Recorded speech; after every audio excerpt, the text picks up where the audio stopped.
So, folks, we gotta talk about Bari Weiss. Now, if you don't know who Bari Weiss is, that's fine. You're probably just a normal person and you're not politically brain rotted like I am. Like, I pay attention to this all day, every day.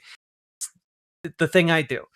For those of you who are normal, Bari Weiss is a lady who kind of came up in the world of journalism, and I use the air quotes there on purpose, by essentially writing about how the real oppressed people of America are not any of the traditional groups one might think of, African Americans, Native Americans, um, people who have historically been denied the right to vote in this country. Not any of those groups, not any religious minorities or anything like that. No, her stance is that the most oppressed group in America are, of course, the CEOs and executives of America.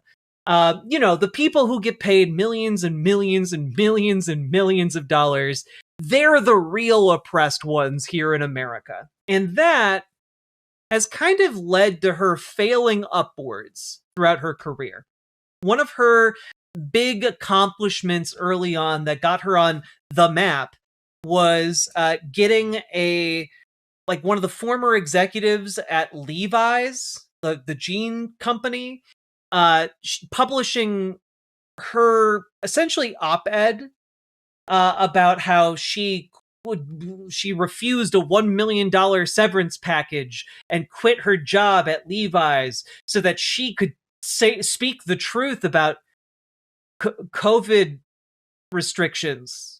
And ever since then, Bari Weiss has kind of just failed upwards. She started an outlet called the Free Press, which has basically no journalistic standards whatsoever and is mainly a conservative rag that pushes Zionist propaganda. And I don't say that as like a code for anything. I mean, literally it exists to promote like the state of Israel and the settler colonial movement there. She basically has also kind of existed in like a point of the media ecosystem where like any kind of canceled celebrity would make their way onto like the Free Press's op-ed section or podcast. And she just genuinely doesn't do a lot of fact checking or running things by any kind of editor or anything like that. It's really shooting from the hip, as it were, over there. And Donald Trump loved this style of journalism so much that when CBS got bought out, he heavily intervened and got Bari Weiss in charge of CBS. And essentially, Bari Weiss's job at CBS has been to create a more Trump-friendly ecosystem. And that led the other day to a completed segment on 60 Minutes about the torture prison that the Trump administration had been sending undocumented immigrants to without trial, without any kind of conviction. And they had this segment ready to go. Bari Weiss even had reviewed it previously. But after Donald Trump said some mean words at a recent rally, literally hours prior to it going, this segment airing on television, Bari Weiss suddenly came up with a bunch of different reasons why it needed to be tweaked and should be delayed. And this has resulted in, quote, a holy fucking dumpster fire at CBS. Because basically this is unprecedented in the history of any kind of reporting they've ever done there. And that's an actual quote here. Holy fucking dumpster fire is what they're calling. Yeah, it's going to be fascinating to see how far Bari is willing to double down on the piece not ready argument and or attack Sharon in 60 Minutes, one CBS News staffer told The Independent. Weiss, the anti-woke founder of the Free Press, who was installed by Paramount chair David Ellison, personal friend of Donald Trump, as the newsroom's leader in October, had already raised the ire of CBS News journalists and staff with many of her editorial decisions since arriving. However, the spiking of a story that is critical of the White House, especially as Ellison continues to curry favor with Donald Trump amid Paramount's hostile takeover bid for Warner Brothers Discovery, may just be a bridge too far for some folks at the Tiffany Network. The 60 Minutes folks will likely revolt over this, a network insider told The Independent, especially during football season. Well, to say that they might kind of implies that they aren't at the moment, which is hard to believe. Bari Weiss put out a memo to try and explain her rationale for delaying this piece. And it reads, "Hi all, I'm writing with specific guidance on what I'd like for us to do to advance the CECOT story. I know you'd all like to see this run as soon as possible, I feel the same way. But if we run this piece as is, we'd be doing our viewers a disservice. Last month, many outlets, most notably the New York Times, exposed the horrific conditions at CECOT. Our story presents more of these powerful testimonies, and putting those accounts into public record is valuable in and of itself. But if we're going to run another story about a topic that has by now been much covered, we need to advance it. Among the ways to do so, does anyone in the administration or anyone prominent who defended the use of the Alien Enemies Act now regret it in light of what these Venezuelans endured at CECOT?" That's a question I'd like to see asked and answered. So her number one thing on this list is, let's interview like someone from the Trump administration, and do they regret their words and deeds? Do they regret torturing these people? Let's give them the biggest softball interview of all time. Had you considered doing that? It continues. At present, we do not present the administration's argument for why it sent 252 Venezuelans to CECOT. What we have is Caroline Leavitt's soundbite claiming they are evildoers in America, rapists, murderers, etc. But isn't there much more to ask in light of the torture that we are revealing? Tom Homan and Stephen Miller don't tend to be shy. I realize we've emailed the DHS spokesperson, but we need to push much harder to get these principles on the record. So her second argument is, we already have an official line from the Trump administration about why these people were sent to a torture prison, but, and we've already reached out for comment about why they sent these Venezuelans to a torture prison, but we should get more of their comments for why they sent this to a torture prison. And I want to really pause on this point, and because many other people have pointed this out, and I believe it is a really pertinent point, which is, if you make a story's publishing contingent on whether or not the Trump administration responds to a request for comment, then functionally you are handing over the ability to veto any story to the Trump administration. You are effectively handing over freedom of the press to the whims of government officials. It's literally an abdication of the responsibility of a journalist, like the most fundamental and sacred responsibility of a journalist. And that's insane. That goes against the very premise of journalism and the very premise of why we have freedom of speech in the United States. It goes on. The data we present paints an incongruent picture. Of the 252 Venezuelans sent to CECOT, we say nearly half have no criminal histories. In other words, more than half do have criminal histories.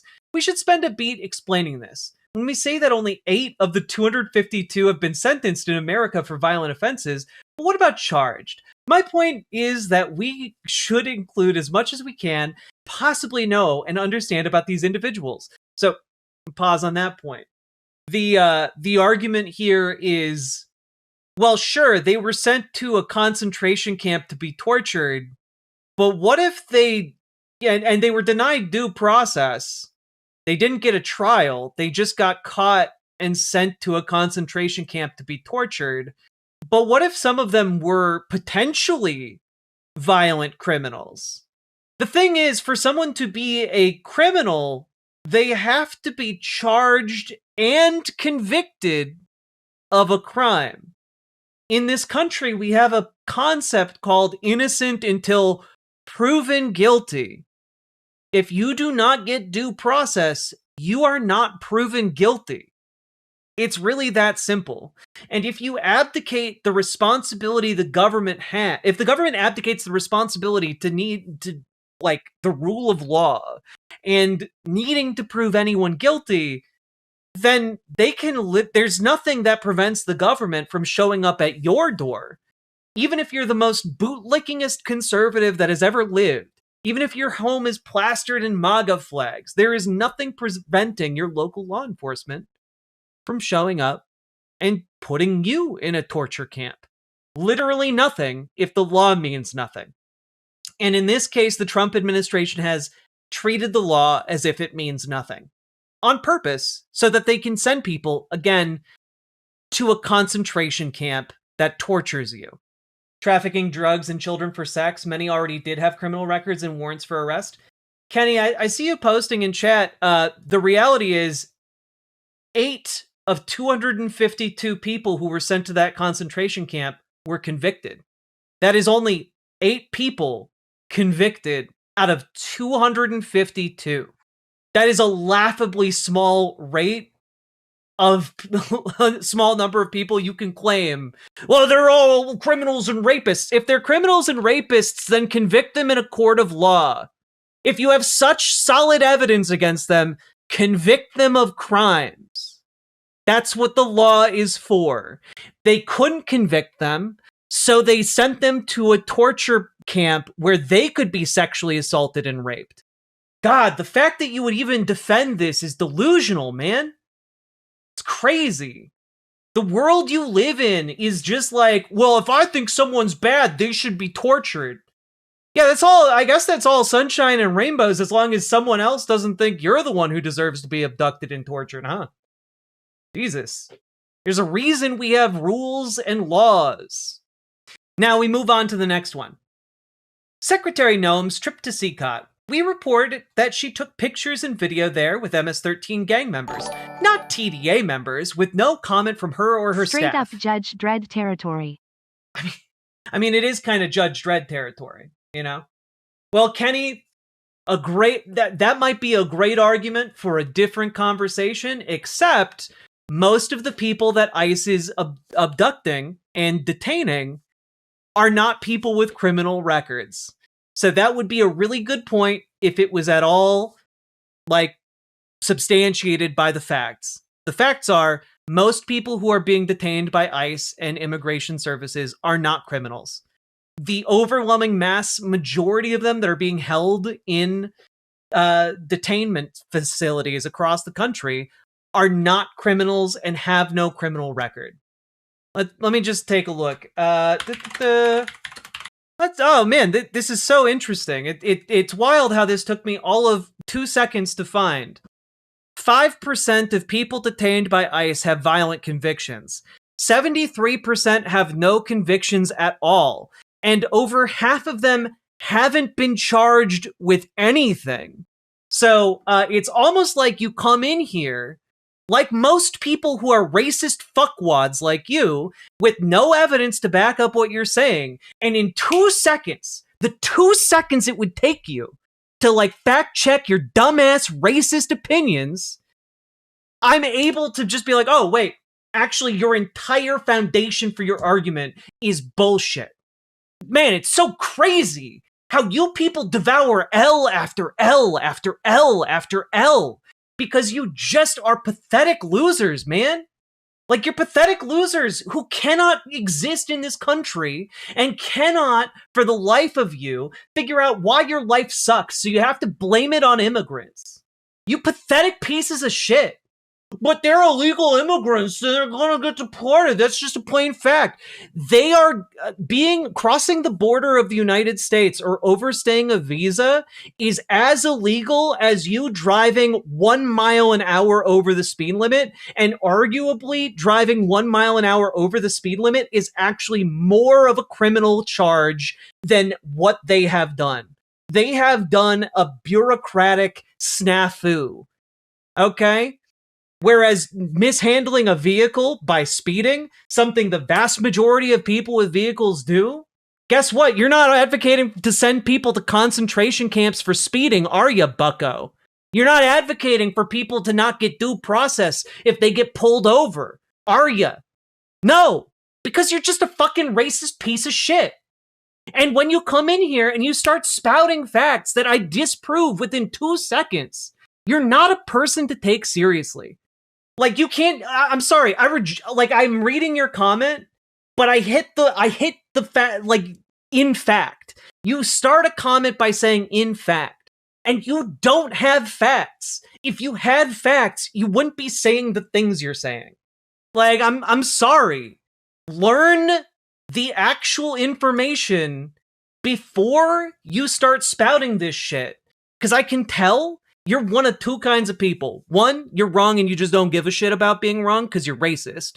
Or 2, you've become so reliant on using ChatGPT, you can't form opinions for yourself because you've been turned into like this brain dead baby man. Like, fucking grow up and like learn how to like be curious and figure out things on your own. Like, I'm sorry, you come in here, they're all criminals and rapists and sex traffickers. And then, like, you look at the actual data and 73% don't have any criminal convictions. Fuck you. Nah, we're done wasting time on you. It's crazy. There's no reason why anyone should cater to people like this. There's no reason whatsoever. Like, I'm sorry, but this is just racist garbage. Now, last part of the memo here. Secretary Noem's trip to CECOT. We report that she took pictures and video there with MS-13 gang members, not TDA members, with no comment from her or her staff about what her goal on that trip was, or what she saw there, or if that trip was, or if she had or has concerns about the treatments of detainees, like the ones in our piece. I also think that the ensuing analysis from the Berkeley students is strange. The pictures are alarming. We should include them, but what does the analysis add? So, for those of you wondering, I have watched this. I sought out because it's now leaked, and we'll talk about that leak in a bit. I've watched the piece that 60 Minutes wants to air. Unfortunately, I can't air it here because they are being very, very strong on like copyright takedowns for this piece. But I have watched it, and the argument made in the piece is very clear, which is that the people that Kristi Noem took pictures and videos in front of were El Salvadoran prisoners and not the Venezuelan prisoners that were deported from the United States. So it's an entirely different group of inmates, number one. And the reason it's an entirely different group of inmates is so that they can look more like hardened and more, tough and thug-like because they're all covered in tattoos. As opposed to, the people deported from the United States who, were just people. Like they're not gang members. But have we thought about what the lady who sent them to the concentration camp thinks about the conditions there? God, disgusting bullshit. Have we thought about what Goebbels thinks about Auschwitz? I don't know. We should get his thoughts. We need to do a better job of explaining the legal rationale by which the administration detained and deported these 252 Venezuelans to CECOT. It's not as simple as Trump invoking the Alien Enemies Act and being able to deport them immediately, and that isn't the administration's argument. The admin has argued in court that detainees are due judicial review, and we should explain this, with a voice arguing that Trump is exceeding his authority under the relevant statute, and another arguing that he's operating within the bounds of his authority. There's a genuine debate here. If we cut down Kristi Noem's analysis, we'd have the time. No, there's not a legitimate debate here. There's not. A judge literally ordered these people not to be deported, and Kristi Noem gave an order to try and overrule that federal judge. And right now, there are ongoing, there's an ongoing case of contempt of court from that judge over these deportations because the government exceeded their authority and denied these men judicial review of their cases. Like, I'm sorry, this Bari Weiss memo is absolute and complete horseshit. It's infuriating stuff. It's just Not sure infuriating if it's stuff. just my opinion, but both sidesing an issue is journalistic malpractice. Yes, it is. Like, this piece had a very critical take on the Trump administration on purpose for a reason, because the Trump administration did something worth being critical about. It is not a two sides issue. Oh man, should we have sent those immigrants to a concentration camp where they're going to be tortured and sexually assaulted? Or, maybe it's a good thing that we're torturing and sexually assaulting immigrants in detention. Who could be on the right side of this issue? Anyway, here is Sharon Alfonsi, who works on 60 Minutes, talking about how she learned about this story being spiked. And this letter has been widely reported in a number of different outlets, including the New York Times. News team, thank you for the notes and text. I apologize for not reaching out earlier. I learned on Saturday that Bari Weiss spiked our story inside CECOT, which was supposed to air tonight. We, Ori and I, asked for a call to discuss her decision. She did not afford us that courtesy or opportunity. Our story was screened 5 times and cleared by both CBS attorneys and Standards and Practices. It is factually correct. In my view, pulling it now, after every vigorous internal check has been met, is not an editorial decision, it is a political one. We requested responses to questions and/or interviews with DHS, the White House, and the State Department. Government silence is a statement, not a veto. Their refusal to be interviewed is a tactical maneuver designed to kill the story. If the administration's refusal to participate becomes a valid reason to spike a story, we have effectively handed them a kill switch for any reporting they find inconvenient. If the standard for airing a story becomes the government must agree to be interviewed, then the government effectively gains control over the 60 Minutes broadcast. We go from an investigative powerhouse to a stenographer for the state. These men risked their lives to speak with us. We have a moral and professional obligation to the sources who entrusted us with their stories. Who thought CBS would be supportive to Weiss nationalists? God. I still think there's something we could do with a saying like burying the lead as a new slang for government control over media. I don't know. I'm still workshopping it. But Weiss Nationalists is pretty good. Saki Tanuki, thank you for the 2 tier 1 subs. And Nathan, thank you for the $5 dono. Contempt of Congress is a slap on the wrist. Inherent contempt is not. It's only happened 3 times in U.S. history. They can send federal marshals to arrest you. Kana and Massey are talking about doing it to Pam Bondi. She should be. Unironically. Also, Big Rackle, thank you for the $20 super chat. Abandoning them now is a betrayal of the most basic tenet of journalism, giving voice to the voiceless. CBS spiked the Jeffrey Wingand interview due to legal concerns, nearly destroying the credibility of this broadcast. It took years to recover from that low point. By pulling this story to shield an administration, we are repeating that history, but for political optics rather than legal ones. We have been promoting this story on social media for days. Our viewers are expecting it. When it fails to air without a credible explanation, the public will correctly identify this as corporate censorship. We are trading 50 years of gold standard reputation for a single week of political quiet. I care too much about this broadcast to watch it be dismantled without a fight. Sharon. It's also worth noting, she was not kidding about it being, already promoted on various channels. Here are a bunch of links that were active that CBS suddenly took down after promoting it. Just tons and tons of them across various platforms. But I would also point out that there was one flaw with her plan.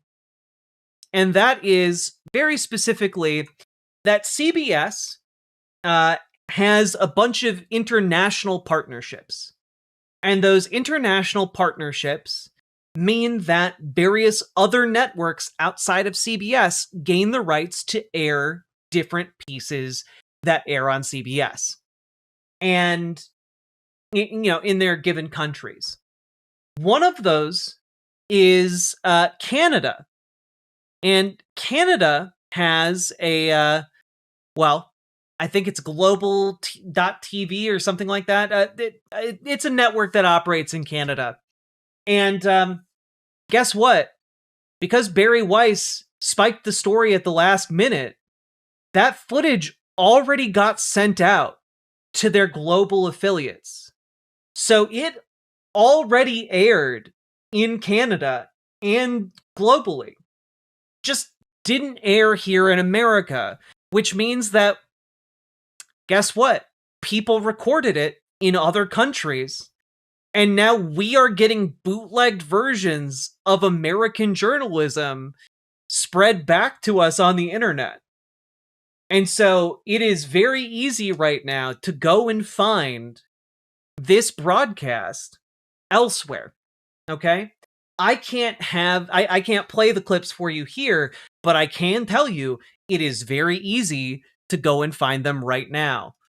You know, it's very easy to go and find I don't know, several clips of this elsewhere. Okay? All that being said, folks, you can go watch this segment. And you should go watch this segment. And also, when you watch it, keep in mind that CECOT is a concentration camp. Okay? Aaron Reichland-Melnick of the American Immigration Council pointed out that up until the Venezuelans who were deported to CECOT were released back to Venezuela in exchange for American prisoners, no other prisoners had ever been released from CECOT. It is a concentration camp where people go into and they do not come out.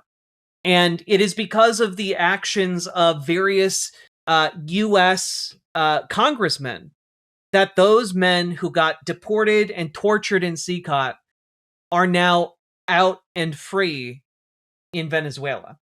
All right? But if you're wondering what exactly it was like in there, I was shocked watching this 60 Minutes broadcast, because one part of the broadcast shows a group of Berkeley professors and students analyzing footage from various propaganda sources to try and verify and corroborate different aspects of detainees' accounts of what happened to them inside of CECOT. And one of the people they looked at for footage is a YouTuber who goes by Nick Shirley.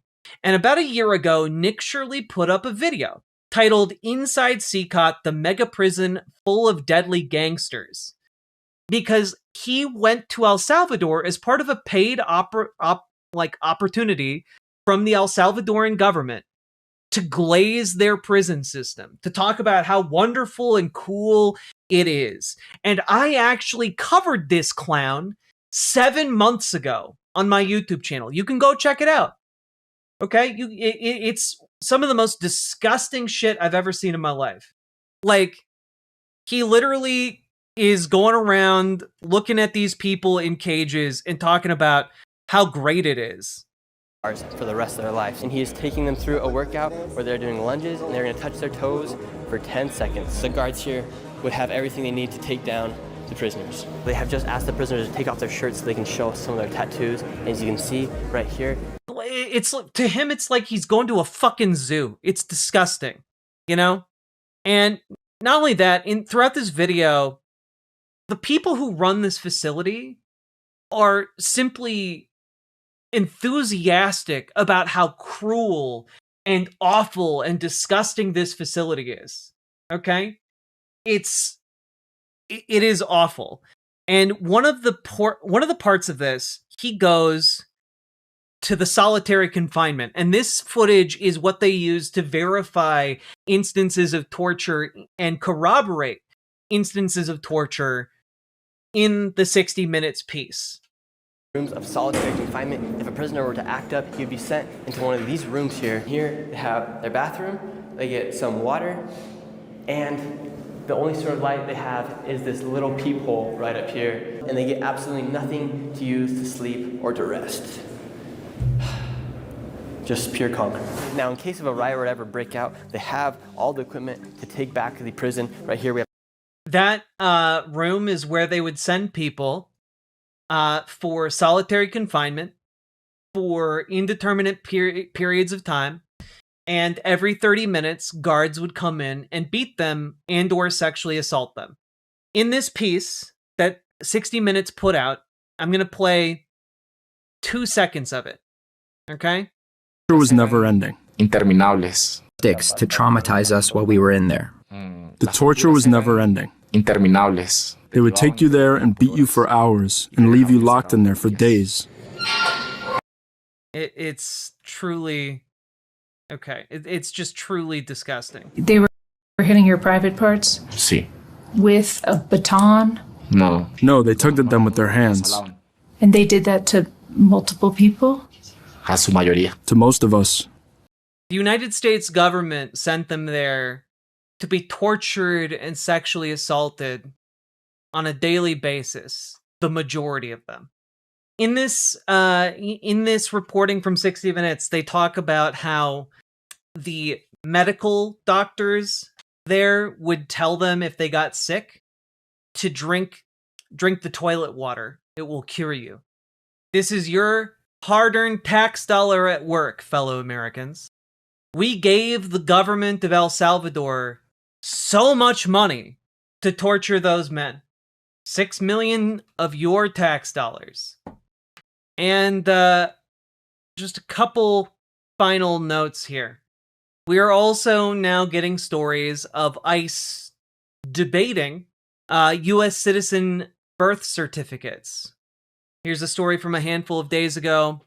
Dulce Consuelo Diaz Morales was arrested on Sunday. ICE won't release her despite extensive documentation of her citizenship, her attorneys told the Washington Post. She was born in Maryland and spent time in Mexico before coming back to the United States. Victoria Slatton, one of the attorneys working on her case, told HuffPost in a phone call Thursday afternoon. Slatton worked to draw attention to Diaz Morales' case in several TikTok videos. Just check those out real quick. My name is Victoria Slatton. I'm an immigration attorney. I currently have a client who is a U.S. citizen who is in ICE custody. She was taken yesterday under very suspicious circumstances, in my opinion, and we have been desperately trying to get her out.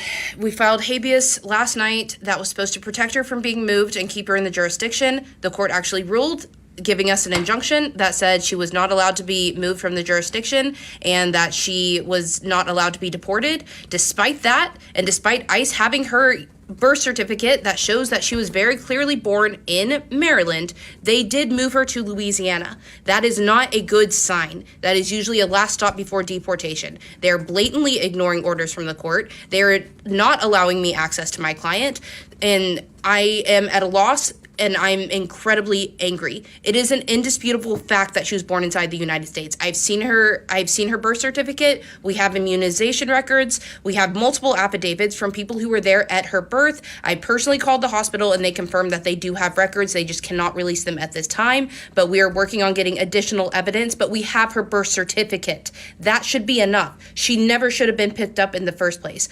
I am asking if anyone in the media is willing to cover this story. She has 2 sisters who are willing to speak. I'm also asking for basically any resources, any help. I've gone to her congressman. I'm doing everything we can on the legal side, but I am at a loss because this is so far beyond what I ever thought I would be fighting for. So please at least like and share this video. If you are a journalist or if you know a journalist, please reach out to me. My email is in my bio. I'd really like more coverage on this. Thank you. I mean, we're at a real tipping point here where the government is trying to crack down on reporting of its abuses, is trying to take over an entire outlet to destroy journalistic freedom. ICE is trying to ignore actual birth certificates from native-born Americans. And Apple and Google are telling workers on their visas to not leave the United States because they might not be able to get back in. So that's kind of where we're at. And one of the things we need to do now is we need to get loud. Call your representatives.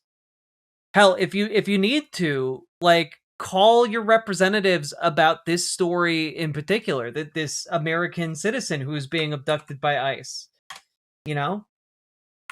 Here you go. Here, I'm linking it in all of the chats for you. Shoot an email to your elected representatives. Get loud. Stay loud. Join organizations in your local area to oppose ICE. Join your local DSA to organize. And join your local Democrats to organize and radicalize them. Make sure one of their rallying cries is that we need to dismantle ICE. This is disgusting. This is unacceptable.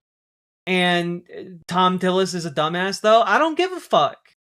So you need to organize, because we always need to organize. And you need to look for any of your local organizations that are fighting against this. And hey, elevate this to your news stations. If you haven't, throw them a news tip. Get folks talking about these news stories, and don't allow like government pressure to silence these stories. The Trump administration tried to kill this story on CECOT because it presents a threat to them. They wouldn't bother to kill the story if it didn't. And it presents a threat to them precisely because of all of the reasons all of the rest of the negative press present a threat to the Trump administration. He is cratering in his popularity. People don't like it.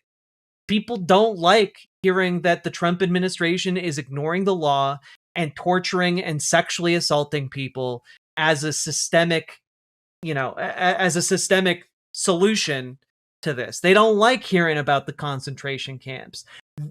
Conservatives want to paint themselves as the good guys, and it's really hard to paint yourself as the good guy when you're the party in favor of sending people to a concentration camp where you get raped and beaten every day.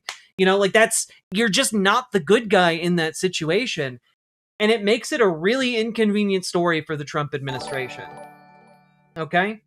It's not as though our legal system was having an easy time before with known public defender time budgets and 3% trial rates. It's true. But folks, get loud and get organized. And continue to be loud and continue to organize. Those are the best weapons we've got, and those are how we will eventually win. Okay? We need to kick these motherfuckers out of office, and we need to make sure the people we replace them with know that their mandate is to abolish ICE, to prosecute every ICE agent and bureaucrat, to hold every single member of this administration accountable, and to continue to push forward for our goals of Medicare for all, housing for all, food for all, living wage for all. These need to be our rallying cries, and we can make that happen by kicking corporate Dems out of office and kicking Republicans out of office. That is our way forward, and that is the path we have to walk. And if you're not getting out there and organizing, then our organizing ain't going to get done. We all got to do our part. All that being said, folks, let me know what you think down in the comments. I know that was a lot. Check out that video I did 7 months ago because I go over Nick Shirley's entire time in El Salvador, where he tours some of the lower security prisons before finally going to CECOT. It's eye-opening, to say the least. It's really disgusting, and it really makes sense why Republican politicians love El Salvador so much. Also worth noting that, as a side note, Bari Weiss has glazed Nayib Bukele, the dictator of El Salvador. And that's the least surprising thing I've heard in a while. So, she's on the record as loving that guy and loving how popular he is as a dictator. And anyway, folks, hit that follow button, hit that subscribe button. Let me know what you think in the comments. Comments longer than 8 words help the most. And please organize. Please join your local DSA. Please radicalize your local Dems. And let's keep on going. Jack is going to town. All the viewers gather round. Twitch and YouTube is where she streams. All that content is bursting the seams. Politics, gaming, and plenty more. Her sense of fashion you'll adore. So grab your stuff and hop aboard. We're going straight to Jack's Discord. Riverboat Jack.